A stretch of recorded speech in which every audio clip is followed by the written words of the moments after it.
Amén. Que el Señor nos siga bendiciendo Amén. en este día, en este tiempo especial de Semana Santa. Ayer tuvimos un lindo momento de poder reflexionar, de ver la película Pasión de Cristo. No sé si alguien la ha visto. ¿Sí? Bueno, ayer algunos hermanos adultos no la habían visto nunca. Que están haciendo el quite por la crudeza de...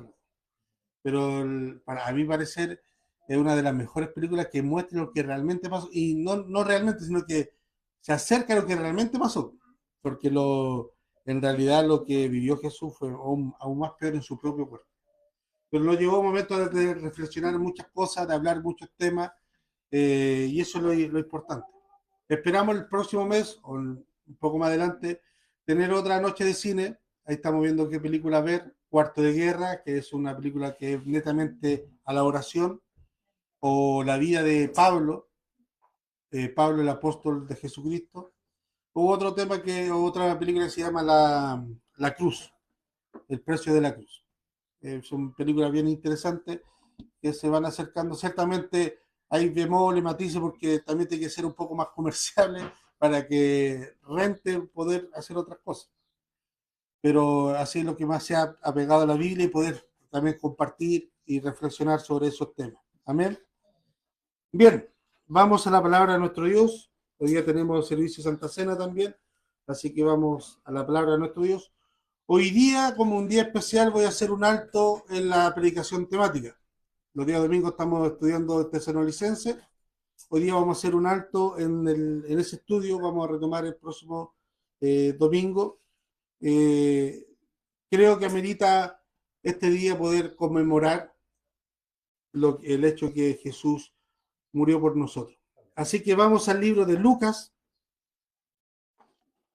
Busque el libro El Evangelio según San Lucas.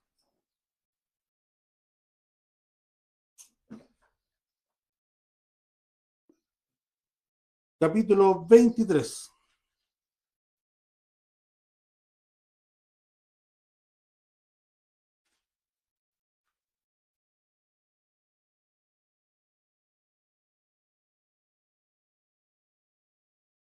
Vamos a leer del versículo 26 hasta el 43 para dar un poco más de contexto. Capítulo 23, versículo 26.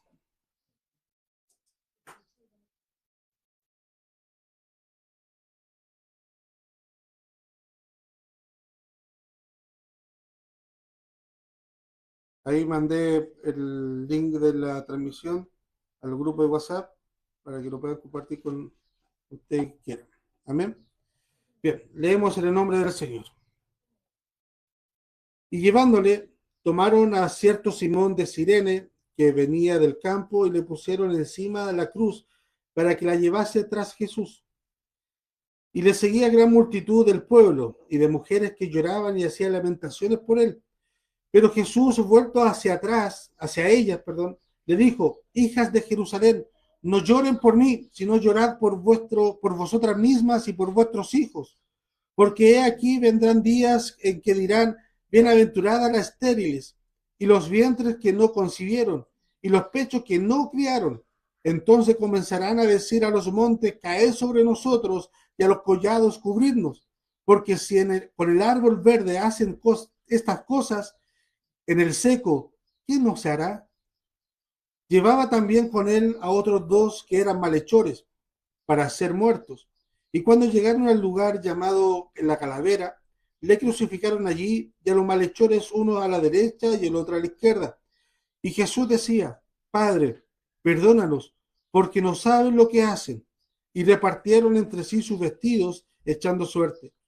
Y el pueblo estaba mirando, y aún los gobernantes se burlaban de él, diciendo: a otro salvó, sálvese a sí mismo, si este es el Cristo, el escogido de Dios.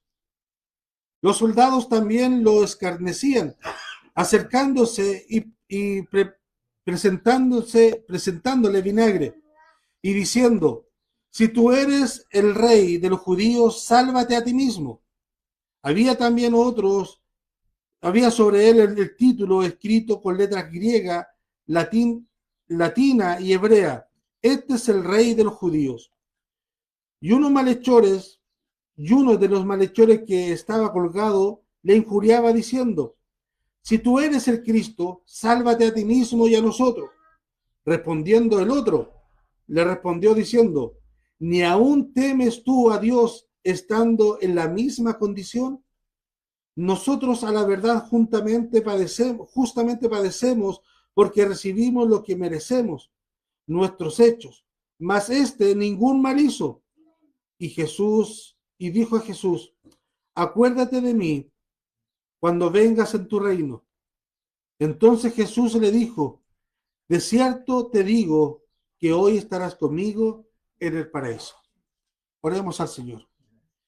Eterno Dios y buen Padre Celestial, gracias te damos, Señor, porque usted nos permite en esta hora poder meditar en su palabra. Te hemos cantado, cantado alabanza recordando tu sacrificio, mi Dios amado. Hemos orado ante ti, Padre Celestial, y preparamos nuestro corazón, nuestra mente también para el servicio de Santa Cena más adelante. Padre Celestial, que en esta hora tu palabra sea bendiciendo, regenerando, restituyendo, Padre Celestial, levantando, mi Dios amado, sanando heridas y también glorificando tu nombre en medio de nosotros. Padre Celestial, que tu gloria sea glorificada y tu iglesia sea edificada en medio de nosotros. Padre Celestial, te lo pedimos a través de Jesús, nuestro Salvador. Amén y amén. Bien. Para nosotros en este mundo, el tema de la cruz hasta cierto punto llega a ser como algo novedoso, algo lindo. El tema de la cruz lo vemos en collares, en templos, en diseño de poleras, lo vemos como algo adornado, incluso algo llamativo para mostrar en las redes sociales que algo seguimos a Jesús. Pero en aquella época, en aquellos días de Jesús, la cruz era un instrumento de tortura. Era algo vergonzoso, era algo cruel, era algo humillante, no era algo digno de mostrar, no era algo digno de compartir. Mira, yo tengo una cruz. Mira, yo amo o soy seguidor de la cruz. En aquella época, aquellos que pensaban que o decían yo soy seguidor de la cruz, era gente que era masoquista o era muy cruel. Porque era el peor instrumento de tortura que había en la época. Después se fueron apareciendo otros. Ayer conversábamos, incluso un emperador hizo un concurso de quién inventaba un mecanismo de tortura más cruel. Hizo un concurso y algunos presentaron su invento. Pero en aquella época la cruz era el instrumento de tortura, no de placer, no de compartir, no de jactancia, no de comunidad, sino de dolor y humillación. La crucifixión no era solo una forma de ejecución simplemente, sino que también era un mensaje político que tenían los romanos, en los cuales ellos se utilizaban para decir: si ustedes se meten con el imperio romano, así van a terminar. Si ustedes se meten con la fuerza romana, esto le pasará a cualquiera que va a desafiar nuestra autoridad. Entonces, simplemente no era un método de castigo, como hoy los jueces dictaminan qué castigo merece cuál fechoría, sino que era simplemente ellos un poder para decirle: si te metes con nosotros o intentas sublevarte al imperio romano, a César, esto te va a pasar. Históricamente, la cruz estaba reservada para esclavos rebeldes, criminales violentos e insurrectos contra el imperio romano. Para ellos era la figura de la cruz. Pero para el ciudadano romano como tal, era impensado que un juez determinara o decidiera castigar a un romano con la cruz. ¿Por qué razón? Porque el romano era de alta superioridad, una raza superior, que no merecía el castigo de la cruz, que era para aquellos que eran inferiores para los romanos. Entonces un romano hiciera la fechoría que hiciese, nunca iba a terminar en la cruz. ¿Por qué? Porque el romano, por ser romano, ya era de una raza superior. Entonces no podía manchar el linaje romano con algo tan miserable, con algo tan escandaloso, con algo tan impropio para la raza y para permitir el linaje romano, que la cruz. No, no estaba diseñado por eso. Porque la cruz no solamente mataba, la cruz avergonzaba públicamente. La cruz no era una ejecución privada, era un espectáculo de terror público. Era algo totalmente público la cruz. La cruz nunca fue algo privado.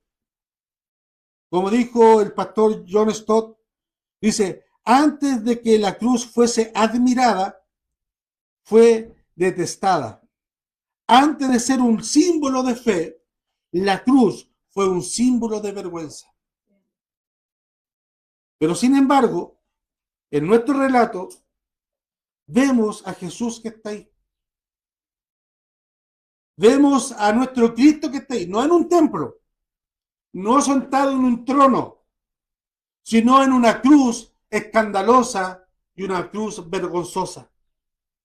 Por eso el profeta Isaías en el capítulo 53 dice, despreciado y desechado entre los hombres. Así fue Cristo.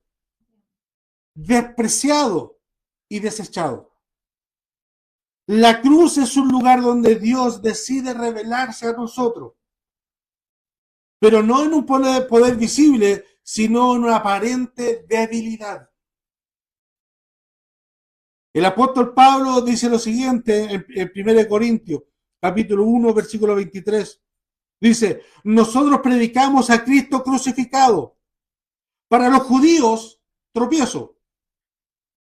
Para los gentiles, locura. Esta cruz representa eso, tropiezo para los judíos. ¿Por qué tropiezo? Porque ellos no podían entender, ellos esperaban al Mesías, sí, lo esperaban. Ellos deseaban que llegara el Mesías, pero deseaban que llegara con poder, con tropas, a liberarlos del pueblo, de la esclavitud bajo el yugo de los romanos. Ellos querían eso, ellos querían que su Mesías le diera una paliza al pueblo romano. Quería que los derrotaran a los soldados, derrotaran a los cónsules, derrotaban al emperador, a César. Ellos querían que el Mesías, así lo esperaban, con guerra, con ejército, con armamento. ¿Para qué? Para liberar a su pueblo. Pero ver a un Mesías sufriendo, ver a un Mesías colgado en la cruz, era tropiezo para ellos. Y para los gentiles, locura, porque como un Dios va a terminar de esa forma. Hablábamos tiempo atrás que las religiones de esa época, que había muchos dioses, decía, si este Dios al cual yo oro me trae beneficios inmediatos, quiere decir que es el Dios correcto. Entonces, por eso se comparaba con el sufrimiento cristiano a la iglesia tesalónica, que estaban sufriendo, padeciendo persecución. Decía, ¿cómo vas a padecer persecución en pos de un Dios que no te ayuda? El verdadero Dios es el que te tiene que ayudar ahora, now, en este momento. Tú no puedes sufrir. Si ese Dios te deja sufrir, no es un Dios. Por ende, ver al Dios, al Mesías, al Hijo de Dios, colgado en una cruz, en ese estado que lo dejaron de latigazos, para los gentiles que tenían otro concepto de dioses, era impensable. Era una locura. Era una estupidez. Por eso, para los judíos, la palabra tropiezo indica en el hebreo ofensa. La cruz no es cómoda. La cruz confronta. La cruz es escandalosa. Usted en cualquier lugar puede hablar de Mahoma. En cualquier lugar puede hablar de Hare Krishna. En cualquier lugar puede hablar de cualquier filosofía, incluso atea, incluso puede hablar sobre que el planeta es plano, puede hablar sobre cualquier otra ideología o cualquier pensamiento. Pero si usted nombra a Cristo y su cruz, usted es loco. Usted es un fanático. Porque la cruz es escandalosa. La cruz incomoda al hombre. En su mente, en su corazón, la cruz incomoda. Martín Lutero dijo, Dios se revela al hombre en los momentos menos esperados, en el sufrimiento y en la debilidad. C.S. Lewis dice que el Dios ocupa el sufrimiento como un megáfono para hablar al hombre. Porque muchas veces cuando Dios nos bendice y creemos que estamos bien con Dios y seguimos caminando y nos pescamos mucho a Dios. Como el niño que se levanta, aprende a caminar y se siente seguro y camina y el papá le da la mano, no quiero la mano, ya estoy bien, se cae y cuando se cae, ahí quiere la mano de papá. El sufrimiento, el dolor, es cuando Dios nos hace y se revela más a nosotros que cuando estamos en bendición. El pastor Huber también dijo, la cruz de Cristo no es solo para ser admirada, sino para ser experimentada en una vida rendida a Dios. El arresto de Jesús fue en la noche. El juicio mal ejercido por la sinagoga, por el Sanedrín y los fariseos, el juicio mal ejercido fue a puertas cerradas. Los falsos testimonios contra Jesús fueron en la clandestinidad, no fueron en público. Pero el castigo a Jesús fue de día. Su crucifixión fue lo más alto posible y su muerte fue vista por todo el pueblo. Por eso el título de esta predicación se llama El escándalo de la cruz demanda una fe visible. Es imposible concebir que la muerte de nuestro Salvador fue en público y nosotros vivir una vida de fe en privado, en secreto. No podemos. ¿Por qué? Porque la cruz nos confronta. Bueno, esta es la introducción. Ahora vayamos al tema. Vamos a leer del versículo 32 al 35, dice lo siguiente. Llevaban también con él a otros dos que eran malhechores para ser muertos. Y cuando llegaron al lugar llamado la calavera, le crucificaron allí y a los malhechores uno a la derecha y el otro a la izquierda. Y Jesús le decía, Padre, perdónalos porque no saben lo que hacen. Y repartieron entre sí sus vestidos echando suerte. Y el pueblo estaba mirando, y aún los gobernadores se burlaban de él diciendo, a otro salvó, sálvese a sí mismo, si este es el Cristo, el escogido de Dios. La cruz, ¿por qué incomoda? Porque revela el corazón del hombre, revela lo que hay en cada corazón del hombre.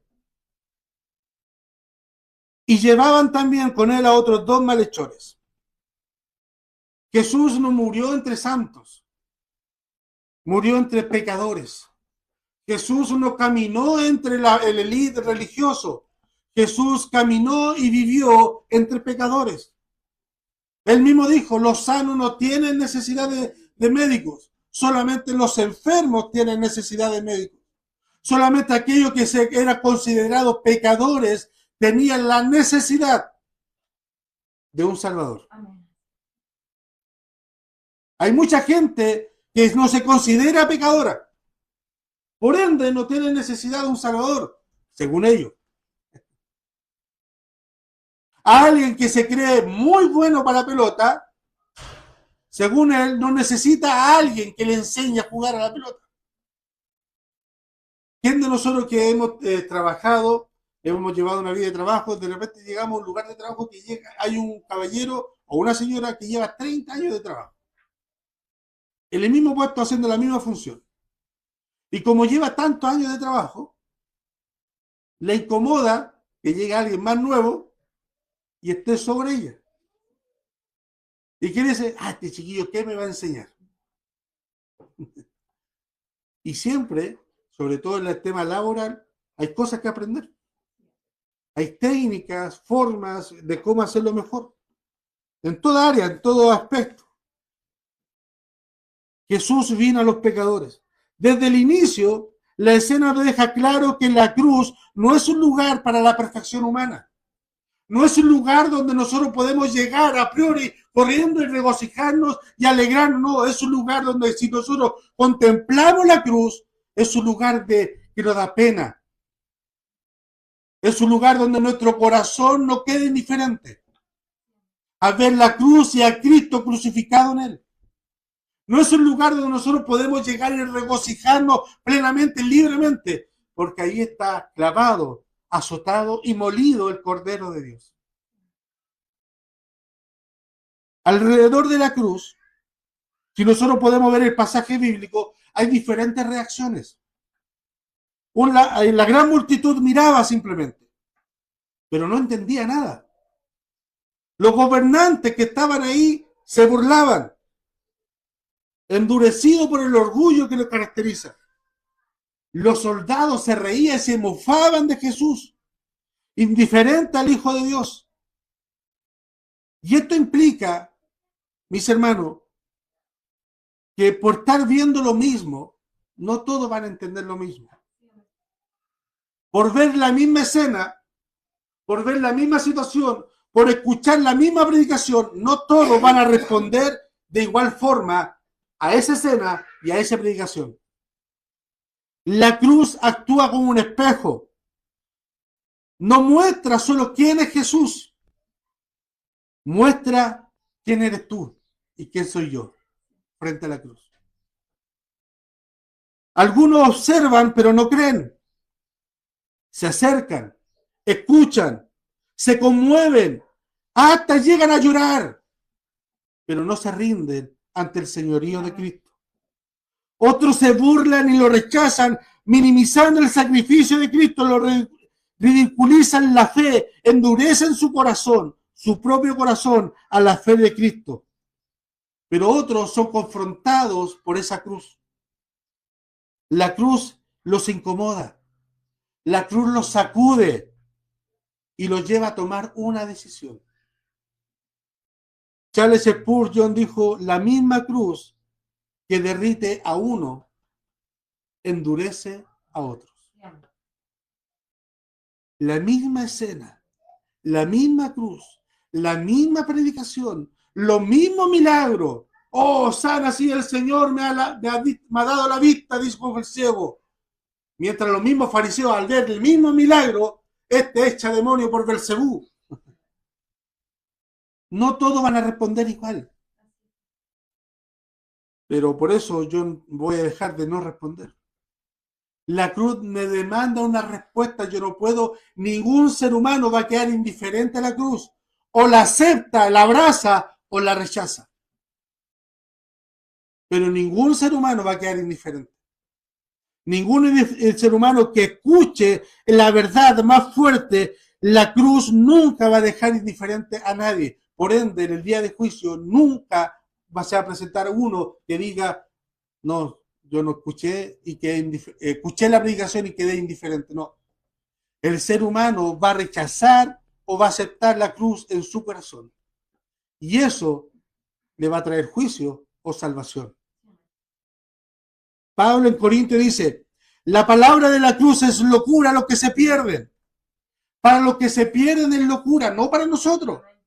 Y muchas veces yo he visto a cristianos decir, bendita locura. No, la palabra no es locura. La palabra es racional, la palabra es verdad, la palabra es lógica. Dice que para los del mundo es locura, no para el cristiano. Para nosotros es lo más cuerdo, es lo más sensato, es la verdad que nosotros estamos dispuestos a morir. Y ahí esperaba un amén gigante. El pastor Adrian Rogers dijo una vez, alguien puede vivir por una mentira. Engañado toda su vida, puede vivir por una mentira. Alguien puede hacerse millonario por una mentira, manteniendo esa mentira. Alguien puede engañar a otro con una mentira sabiendo que es mentira. Pero nadie, absolutamente nadie va a morir por una mentira sabiendo que es mentira. Ninguna persona racional va a dar su vida por una mentira sabiendo que es mentira. Es ilógico. Pero los discípulos estuvieron dispuestos a dar su propia vida porque sabían que esta es la verdad. No es una verdad, es la verdad. Sí, amén. Y como es la verdad de vida eterna, ellos estuvieron dispuestos a dar su propia vida. Cuando la apresaron, no corrieron decir, no, yo soy inocente, por favor, Diosito, sálvame. No. No escaparon su cabeza al cortarlo a la espada. Pedro no dijo, no quiero la cruz. Dijo, sí, merezco la cruz porque soy hombre pecador, pero no merezco morir como mi Salvador, así que me entierren con la cabeza abajo. No escaparon de la muerte, porque sabían que esto es la verdad. Para los que se pierden es locura, pero para los que se salvan, esto es a nosotros, es poder de Dios. El escándalo de la cruz incomoda, confronta, desenmascara nuestro corazón. No podemos quedar impávidos ante la cruz. Toda apariencia religiosa, toda falsa seguridad, toda arrogancia humana, en la cruz no importa nuestro pasado religioso, nuestra posición, no importa lo que, tampoco importa nuestro pecado, lo que hemos hecho o dejado de hacer, no importa si fuimos como aquel joven rico, casi perfecto. Maestro bueno, ¿qué debo hacer para heredar la vida eterna? Guarda los mandamientos. Todo eso lo he hecho desde mi niñez. Es cierto. Jesús no le dijo, no, eso es mentira. Dijo sí, pero todo lo que vendes, todo lo que tienes, dáselo a los pobres. Ese era su problema. El obedecer a Dios, el guardar los mandamientos, no era su problema. Es más, era su deleite. Pero la riqueza estaba en su corazón. Podemos tener, no importa si nosotros tenemos esa vida casi perfecta o nuestra vida se parece más a uno de los dos malhechores que estaban crucificados con Cristo. No importa nuestro pasado cuando nos encontramos con la cruz. No importa lo que sabemos, lo que conocemos, lo que ignoramos de la Biblia o conocemos a profundidad de la Biblia. Cuando estamos frente a la cruz, importa nuestra respuesta hacia ella. ¿Abrazamos la cruz o la rechazamos? Porque al final nosotros no seremos juzgados por si nosotros vimos la cruz o colgamos una cruz en el cuello, sino seremos juzgados por cómo respondimos a ella. La cruz no solo perdona el pecado, sino que también rompe el dominio del pecado en nuestros corazones. Pastor Willy Hoover. Entonces, la cruz no es algo simple, llamativo, hoy anecdótico. No es algo que llevemos o nos identifique como la cruz de Cristo que nos identifica hoy. Pero en aquella época y en aquel momento, la cruz sigue marcando la diferencia. No sé quién de ustedes ha leído el libro El progreso del peregrino. Fue uno de los libros que primeramente leí en mi infancia, que mi mamá tenía ahí en la estantería. Y me llamó la atención que todo el esfuerzo que hizo el peregrino fue hasta que llegó a la cruz.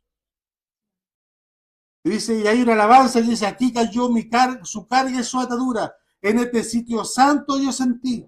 Bendita cruz, bendita sepultura. Pero más bendito el que murió por mí. Cuando llegó el peregrino, llegó frente a la cruz. Llegó ahí y su carga fue quitada. Y de la historia de la cruz en hacia adelante es otra historia del peregrino. El pastor Adrián Rogers dijo una vez, el Satanás sabía la historia de la humanidad hasta la cruz. Después de la cruz, Satanás no conocía la historia. Por eso él estaba re contento de que lo iban a crucificar. Estaba feliz porque pensaba que ahí iba a ganar su gran victoria, pero fue el error. Ahí la gran victoria fue de Cristo sobre Satanás. Sí, amén. Satanás conocía la historia de la humanidad hasta la cruz. Por ende, Satanás conoce su vida hasta que usted se encuentra con la cruz.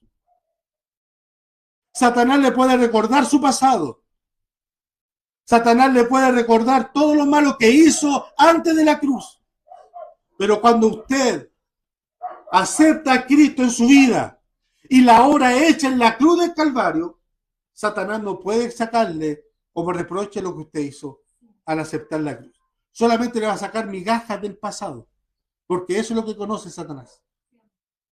Pero de la cruz en adelante gobierna Cristo y la vida es nueva.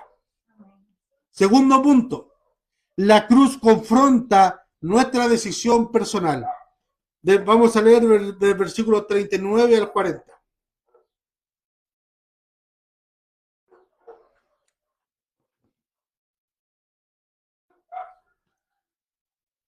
Uno de los malhechores que estaba colgado le injuriaba diciendo: si tú eres el Cristo, sálvate a ti mismo y a nosotros. Respondiendo el otro, le respondió, diciendo: ¿ni aún temes tú a Dios estando en la misma condenación? Habían dos ladrones con la misma condena, hicieron el mismo pecado, lo pillaron en la misma fechoría, lo pillaron en la misma conducta, y estaban los dos de igual de cerca que Jesús.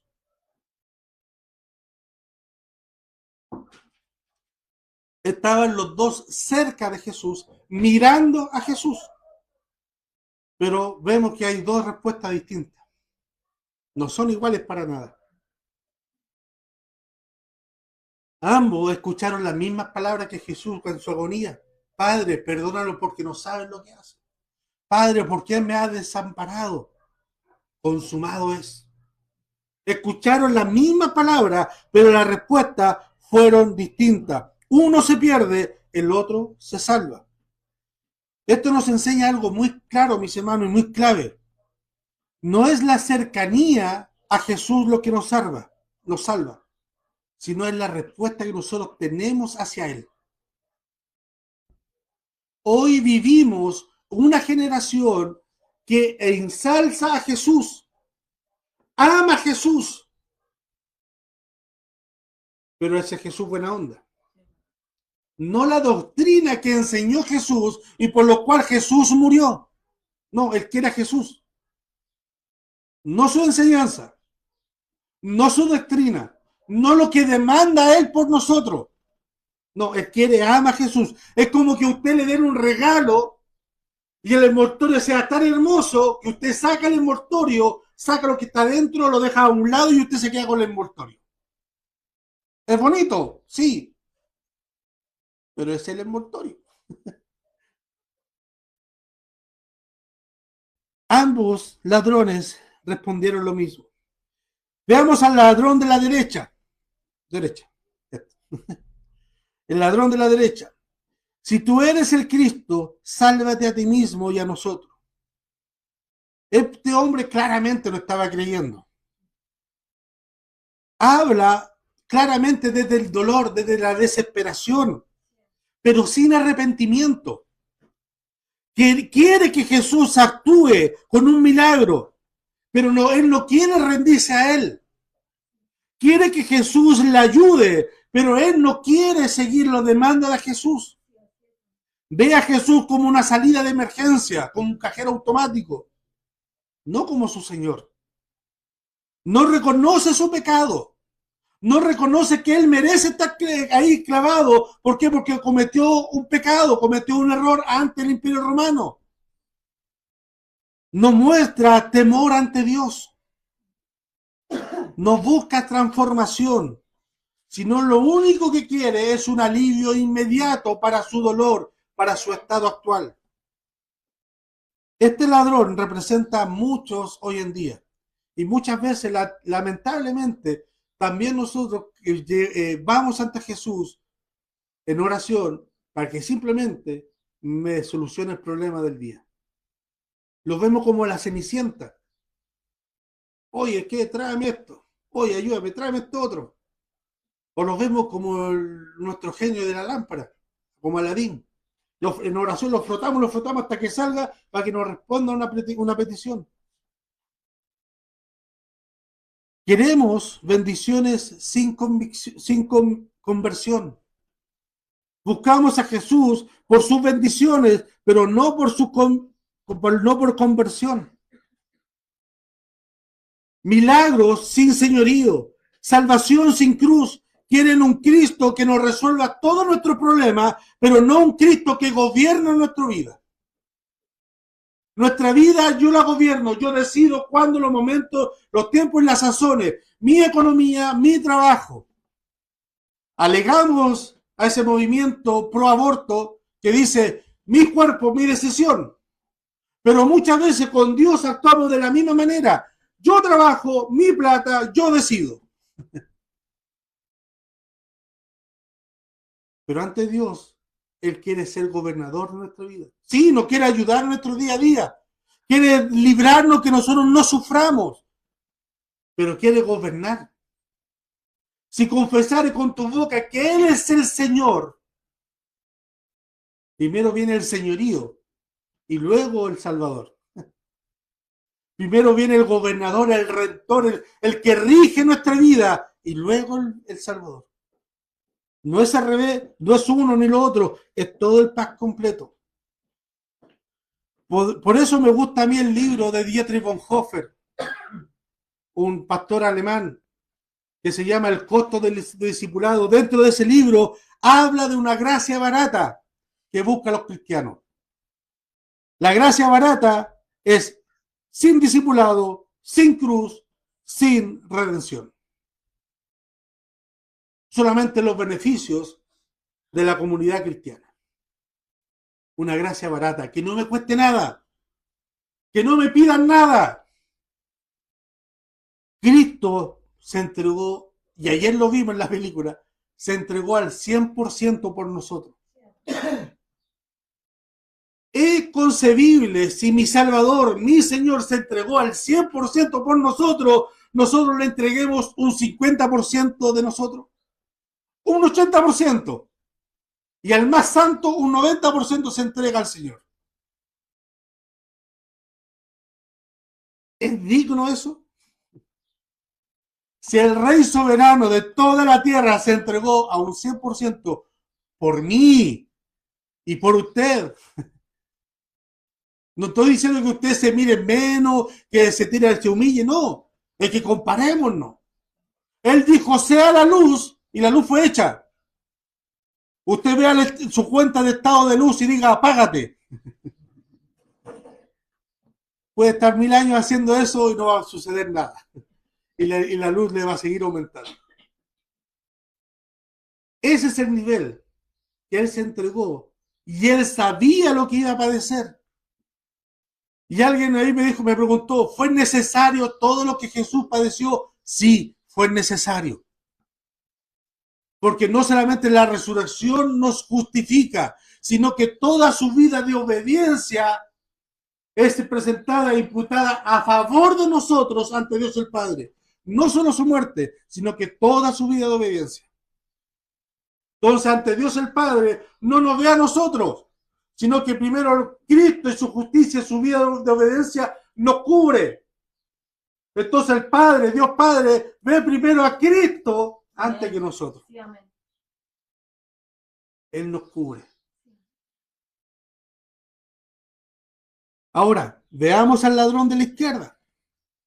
Ni aún temes a Dios. Él estaba viviendo el mismo dolor que el otro. Estaba en la misma condición que el otro. Recibió el mismo castigo que el otro. Pero algo cambió en el corazón de este hombre. Primero, reconoce a Dios. Luego, reconoce su propio pecado. Y finalmente, reconoce quién es Jesús. No solo cree en su corazón, sino que también lo habla. Primero, reconoce a Dios. Reconoce su pecado. Y reconoce quién es Jesús. Y para eso, y por eso corrige al otro ladrón y defiende a Cristo públicamente, aún sabiendo que él está a punto de morir. El predicador Charles Spurgeon, a mí me gusta este predicador, me encanta, dice, su fe fue tan grande que vio un reino en un hombre moribundo. Ese hombre que estaba a la izquierda tuvo una fe tan grande que vio en un hombre moribundo, desfigurado, totalmente lacerado por los golpes romanos, vio en él un reino venidero. Qué escena más grandiosa, mis hermanos. Él ve a un rey mientras otros se burlan. Él ve a un salvador mientras otros se jactan y lo humillan. Y él confiesa su pecado frente a él. Y él decide hablar. Esta escena en la Biblia no es única. También vemos otra escena muy parecida, pero fue muchos años después de la crucifixión. Cuando nosotros vemos y recordamos a nuestro hermano el apóstol Esteban, cuando fue apedreado, ahí en medio, mientras recibía los camotazos, él alzó la vista, mientras recibía los piedrazos de la gente, él miró al cielo y dijo, yo veo al Hijo del Hombre sentado a la diestra del Padre. Y cuando ve esa escena, su dolor pasó a un segundo plano.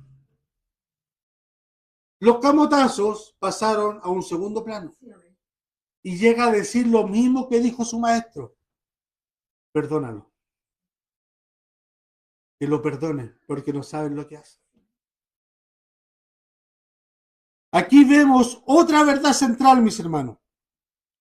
La fe verdadera se manifiesta, no se esconde. La fe verdadera se manifiesta, no se esconde. En medio de la burla, en medio del dolor, en medio de la muerte, este hombre no se queda callado porque su fe era real. Se expresa, se declara y se dice visiblemente, este es el Hijo del Hombre, este es el Dios verdadero. La cruz no solamente te muestra quién es Jesús, te obliga, nos obliga a decir, ¿qué haremos con él? Y al final, todos estamos representados por uno de estos dos ladrones. Podemos estar cerca de Jesús, pero en la interna, rechazarlo o aceptarlo. Podemos estar en la misma congregación. Podemos sentarnos en la misma banca. Podemos participar de los mismos platos, cantar las mismas alabanzas, participar de las mismas oraciones, pero podemos tener distintas respuestas ante la cruz. Y también de lo que se entregan, también hay distintas respuestas. Unos se entregan entero y otros con el freno de mano puesto. Pero es su responsabilidad. El pastor puede recomendarle, pero es recomendación. Usted verá si la toma o no. Pero es su responsabilidad y su respuesta ante Dios. El pastor puede aconsejarle. Se puede enojar, puede estar furioso, pero ahí queda. No le puedo golpear, no lo puedo castigar, no lo puedo hacer nada. Es su respuesta ante Dios. Usted verá cómo toma ese consejo, ese enojo. Entonces, y aquí tenemos un punto central. Primeramente, la fe se reconoce, se confiesa y se clama. O sea, se dice. Leamos el versículo 41 y 42. Si alguien lo puede leer, por favor, 41 y 42. Nosotros, la verdad, justamente padecemos porque recibimos lo que merecemos, nuestros hechos, mas ningún mal hizo. Dijo a Jesús, acuérdate de mí cuando vengas en tu reino. Amén. Primero reconoce su condición. Nosotros, a la verdad, justamente padecemos. Este hombre deja de mirar a otros y se mira a sí mismo. No se justifica ante Dios. No, es que mira, mi pecado, es que por culpa de cómo me criaron, es que el sistema me cortó la entrada, mira mi historia pasada, mira los otros lo que me hicieron. No, él no se justifica. Mira, Señor, lo que pasa es que yo fui ladrón y tuve que hacerlo porque el sistema me llevó a esto. No, no se justifica. Yo merezco esto. El profeta Isaías, si usted lee los primeros capítulos del libro de Isaías, y el profeta Isaías parece un francotirador disparando para todos lados. Ay de ti que estés borrachas, ay de ti, ay de ti. Dice como 7 ay. El del capítulo 1 al capítulo 5. Ay de ti, ciudad, ay de ti, ay de ti, ay de ti. Pero el capítulo 6 ocurre algo que cambia. Es la primera vez que el profeta Isaías dice, ay de mí. Ya no dispara hacia afuera, sino que se ve a él. ¿Y cuál fue esa escena? Cuando estaba ahí con la Trinidad. Cuando ve a los serafines andando para allá y para acá, y los quiciales de la puerta retumbaban. Y la Trinidad dijo, ¿quién irá por nosotros? Y cuando vio a Isaías dijo, ay de mí que soy hombre de labios inmundos, que habita en medio del pueblo de labios inmundos.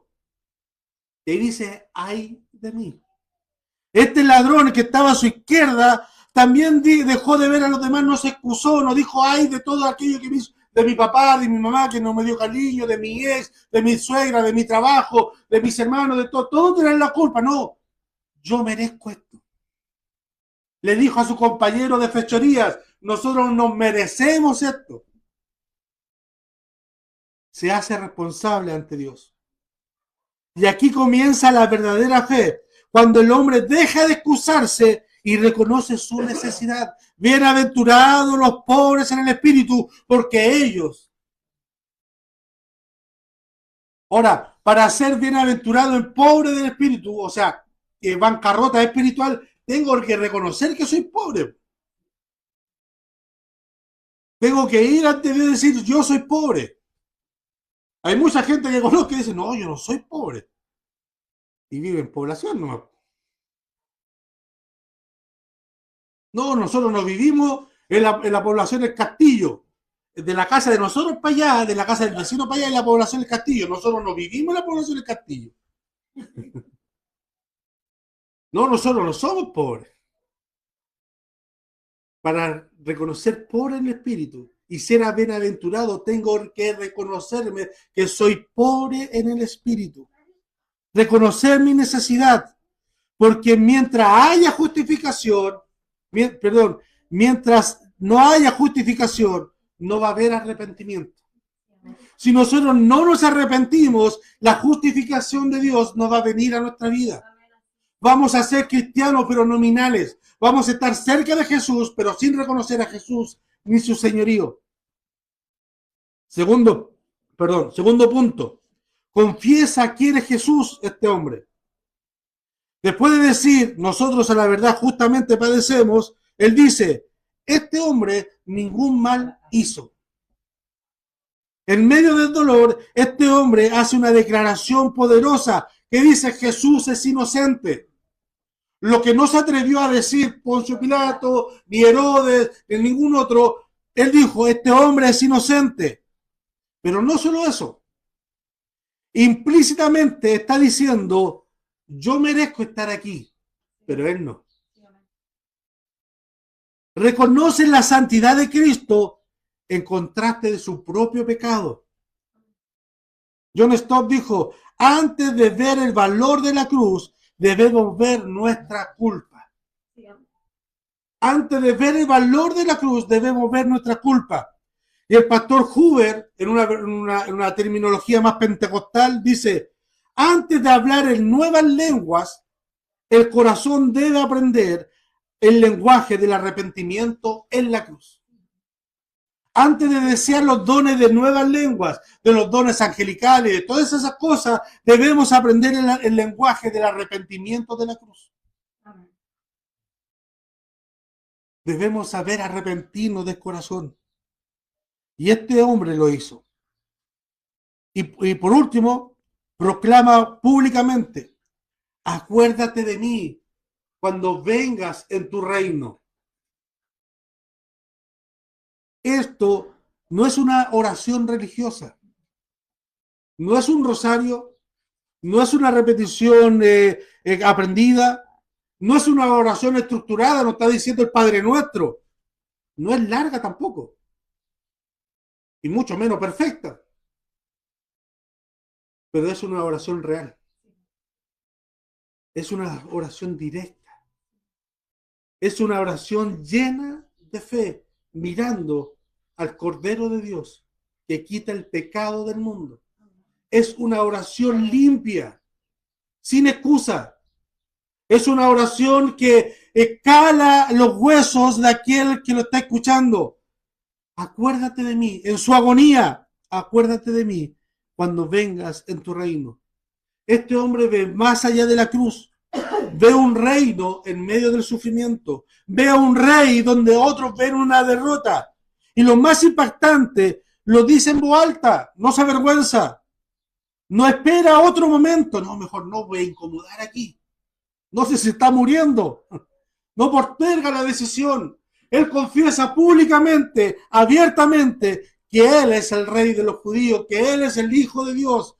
Y por ende, cuando vengas en tu reino, acuérdate de mí. Que aquí en esta agonía creí en ti. Ahí clama frente a todos, sin bajar, sin hacer obra, sin tener tiempo para hacer cosas, pero con una fe visible a todos los demás. Una fe que le salvó. Esto nos enseña algo muy claro. La fe que salva no es la más elocuente. La fe que salva no es la que se sabe en la teología sistemática al pie de la letra. La fe que salva no es aquel que dice correctamente supralaciarismo o infralaciarismo. Lo dejé loco. ¿Eh? Pero frente a Dios esa fe no vale nada. Si está llena de orgullo, si está llena de ambiciones personales y si no es sincera. La fe no es la que habla mejor o tiene una oratoria más bonita en la oración o el que ora más, sino la fe es la que reconoce, la que confiesa y la que proclama a Cristo crucificado. Porque al final, una fe invisible no transforma, pero una fe expresada abre las puertas de la gracia. Esa es la verdadera fe, una fe de un hombre que a lo mejor la persona, el hombre o el hermano no conocen nada en los términos teológicos, no conocen nada, pero una fe que reconoce, una fe que confiesa y proclama a Cristo crucificado, es una fe sincera. A pesar de ciertos bemoles o ciertos errores, pero es una fe sincera. Porque al fin y al cabo, como dijo el maestro en Mateo capítulo 5, versículo 14, así alumbre vuestra luz delante de los hombres, para que vean vuestras buenas obras. Ay, Señor, ayúdanos. ¿Puede repetir esa parte? Así alumbre vuestra fe delante de los hombres, para que vean vuestras buenas obras. Oh, sí, nuestras buenas obras. Y glorifiquen a vuestro Padre que está en los cielos. Que el Señor nos ayude, mis hermanos. Cuarto punto y final. La gracia responde a una fe visible. Versículo 43.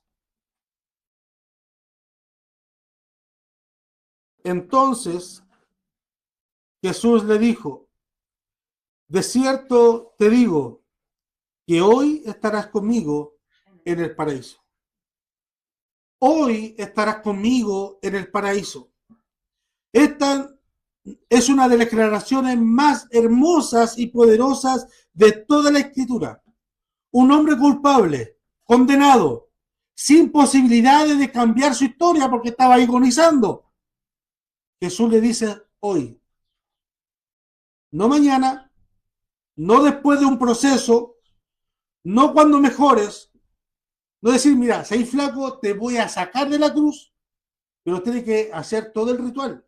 Tiene que pagar los impuestos, tiene que presentar los rituales, tiene que ir a sacerdote, luego tiene que ir a donde mis discípulos, que más adelante se van a dar a conocer, tiene que bautizarte, seguir una vida piadosa, y de ahí yo voy a venir contigo, junto a todos los demás. ¿Te parece? No, Jesús le dice, hoy Sí, amén. estarás conmigo en el paraíso. Sí, amén. Esto es gracia. Sí, amén. Esta es la gracia que Dios nos da. Jesús no le dijo, baja primero, arregla tu vida, haz mérito. No. Este hombre recibió la gracia ahí mismo. Sí, amén. Ahora, ¿cuál es el tema? Muchos esperan ser como este hombre. Esperan hasta el último año, hasta el último aliento de su vida para arrepentirse. Pero nosotros nos vemos otro caso igual en la Biblia. Nos vemos otro caso igual en la Biblia. Fue el único. Y uno, yo voy a esperar. Hay muchos que han esperado arrepentirse y nunca vieron la oportunidad. Porque la muerte le llegó tan rápido que no se dieron cuenta. La gracia de Dios. Y ahí está el poder del Evangelio, mis hermanos. Este es el poder del Evangelio. No lo que nosotros recibimos físicamente o materialmente, sino que la salvación no se gana. Usted no puede hacer nada para ganar la salvación de Cristo. Usted no puede hacer nada para mejorar la salvación de Cristo. No, la salvación simplemente se recibe. La esencia del pecado es que el hombre se pone en el lugar de Dios. Ese es el pecado. El hombre se pone en el lugar de Dios. Pero la esencia de la salvación es que el que Dios se pone en el lugar del hombre. La esencia de nuestra salvación es que Dios murió por mí en la cruz del Calvario. Amén. Él cargó mi pecado, Él cargó mi falta y se hizo acreedor de esa deuda que yo tenía que pagar. Y eso es lo que está ocurriendo en la cruz. Jesús está muriendo para que un culpable pueda vivir. Y ahí nos ponemos usted y yo. Amén. Porque todos somos culpables ante Dios. Amén. Ahora, no fue solo creer en el corazón lo que hizo este hombre. No fue una fe que se expresó, fue una fe que se expresó públicamente. Este hombre habló, Amén. confesó a los demás, a todos los que estaban ahí. Se identificó delante de todo con Jesús. Y esa fe visible fue respondida con gracia inmediata. Nosotros queremos recibir la gracia, el favor de Dios, teniendo una vida de fe privada. Como dijo un hermano, la mayoría de aquí son cristianos agentes 007. Nadie sabe que son agentes secretos. O sea, nadie sabe que son cristianos. Pero queremos el favor de Dios. Queremos la gracia de Dios. Pero esa fe que fue pública recibió la gracia inmediata públicamente. Pablo le dice a la iglesia de Romanos, si confesares con tu boca que Jesús es el Señor y creyeres en tu corazón, primero que es el Señor, serás salvo. No solo un mero sentimiento humano. Ay, que yo siento que esta canción me hace sentir tan bonito. Mira cómo se me pone la piel de gallina. Yo escucho esta canción y se me ponen los ojos llorosos. Mira que ese predicador predica tan bonito que me hace llorar. No es un sentimiento. Una idea bonita. Es una fe que cree, que es pública, que a pesar del dolor, que a pesar del momento, que a pesar de las dificultades, confiesa a Cristo crucificado. Porque este flaquito que estaba muriendo a la izquierda de Jesús no estaba en una noche de gloria. No estaba en una noche de adoración, en una noche de milagro. Estaba agonizando crucificado con sus manos también clavadas. No lo estaba pasando bien ahí. Pero en medio del dolor, él confiesa que Jesús es el Señor. Jesús añade aún a algo más profundo. Jesús dice, estarás conmigo. Estarás conmigo. Jesús no nos promete un lugar, no nos promete una parcela de ensueño, no nos promete un andén celestial y ahí te voy a dejar. Él nos promete su propia presencia continua y constante con nosotros en el reino de los cielos. Y eso es lo más terrible de aquellos que mueren sin Cristo. que nunca más en su vida van a tener la posibilidad de contar con la presencia de Dios. Nosotros podemos caer, podemos pecar, podemos apartarlo un poco de la gracia de Dios, podemos enojarnos con la iglesia, pero si nos arrepentimos, Dios viene a nuestro encuentro y estamos en su presencia. Pero aquellos que mueren, mis hermanos, aquellos que parten de esta vida sin Cristo, nunca más por la eternidad van a contar con la presencia de Dios. Y Jesús nos promete que Él nos va a salvar, no solo para escapar del juicio, no solo para escapar del infierno, sino para estar con Cristo por toda la eternidad. La gracia es gratuita, pero no es silenciosa. La gracia responde a una fe real, y la fe real siempre encuentra una manera para poder expresarlas a otros. Cuando la fe es visible, la gracia se vuelve inmediata hacia nosotros. Hoy hemos visto una escena que divide la historia de la humanidad y sigue dividiendo la historia de la humanidad. Sigue dividiendo corazones. Una cruz es levantada entre la tierra y el cielo. Un Salvador entregándose por toda la humanidad, que no quiere nada con él. Y hombres tomando una decisión eterna, a favor o en contra. No fue un secreto. No fue en privado. Fue delante de toda una nación y gobernantes. La cruz siempre ha sido pública y la respuesta que demanda siempre debe ser pública, no privada. Hoy no estamos físicamente frente al Calvario, pero sí espiritualmente estamos frente a la misma cruz de Cristo. Cuando yo veo esa película de la Pasión de Cristo, me baja una impotencia, como que si yo estuviera ahí, agarraría a palo a todos los guardias. Sacaría la pistola y dispararía a todos, porque me da tanta impotencia de ver cómo le pegan, ya teniéndolo todo lastimado. Pero a lo mejor mi reacción sería otra. Estaría gritando así, ¡crucifíquenle! Pero ninguna de esas dos acciones fueron públicas, o sea, fueron privadas. A lo mejor hoy no estamos frente al Calvario, pero sí espiritualmente frente a la cruz. Y la pregunta sigue siendo la misma. ¿Qué harías tú con Jesús en el Calvario?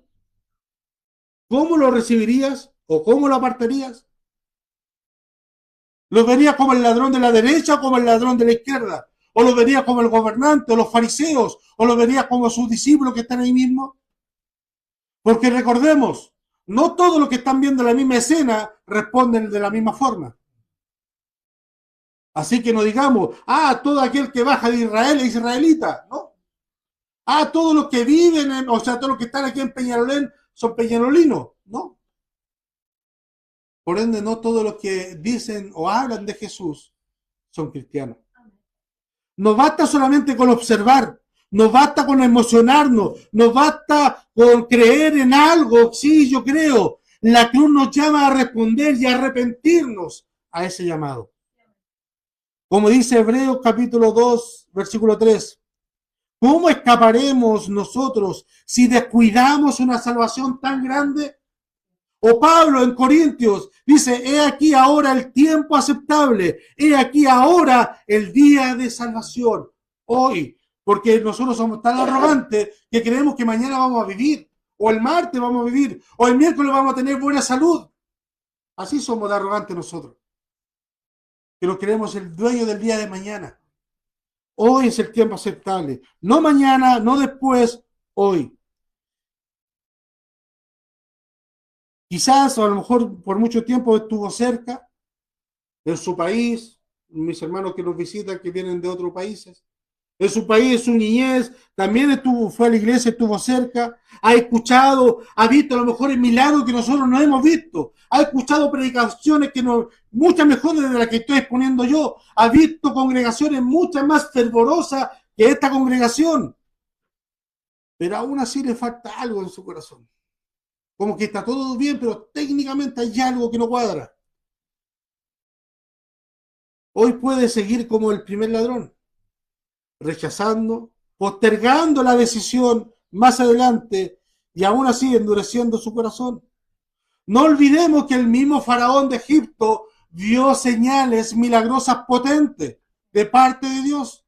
Vio 10 milagros que estremecieron a una nación completa y a un continente completo, porque después los que estaban en otro, lo que eran de otros países o de otras tribus, de otras naciones, decían, este es el Dios que liberó con gran poder a la nación de Egipto. O sea, los otros contaban lo que Dios había hecho por Israel para sacarlo de Egipto.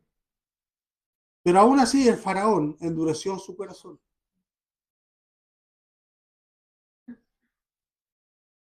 O puede hacer lo que hizo el segundo ladrón a su izquierda. Reconocer, confesar, proclamar. No necesitamos palabras perfectas, no necesitamos una vestimenta perfecta, mis hermanos. Necesitamos un corazón sincero, nada más. No necesitamos un léxico perfecto. Necesitamos un corazón sincero, postrado a los pies de Cristo. El escándalo de la cruz fue una fe visible. No fue una fe escondida, no fue una fe silenciosa, no fue una fe que incomodó, una fe que se declara públicamente, una fe que se vive, una fe que se rinde ante Dios. Como dice Pablo en Gálatas capítulo 2, versículo 20, dice, con Cristo estoy juntamente crucificado y ya no vivo yo, mas Cristo vive en mí. Amén. Y en Mateo 10:32 dice, a cualquiera que me confesare delante de los hombres, yo también lo confesaré delante del Padre. La cruz no fue un secreto. La gracia no fue un secreto. Y nuestra fe no debe ser un secreto. El escándalo de la cruz demanda una fe visible de parte de nosotros. Póngase de pie. Vamos a orar a nuestro Dios. Y ahí en su corazón, ya vamos a pasar al servicio de Santa Cena, ahí en su corazón, yo no soy quien para decir no, sí, usted sabe su comunión con Dios.